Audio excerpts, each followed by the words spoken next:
ನಮಸ್ಕಾರ. ನನ್ನ ಹೆಸರು ನಂದಿನಿ. ನನ್ನ ತಂದೆ ಹೆಸರು ಹನುಮಂತ. ನಾನು 7ನೇ ತರಗತಿಯಲ್ಲಿ ಓದುತ್ತಿದ್ದೇನೆ. ನಮ್ಮ ಶಾಲೆ ಹೆಸರು PM Shri school Dugunuru, taluk district Raichur.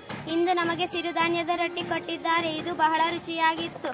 ಧನ್ಯವಾದಗಳು. Thank you PM Shri.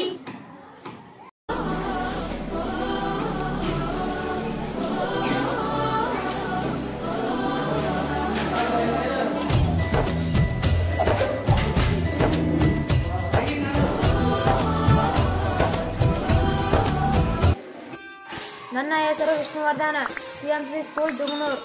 ಇಂದು ನಮಗೆ ಸಿರಿಧಾನ್ಯ ರೊಟ್ಟಿ ನೀಡಿದೆ, ಬಹಳ ರುಚಿಯಾಗಿದೆ.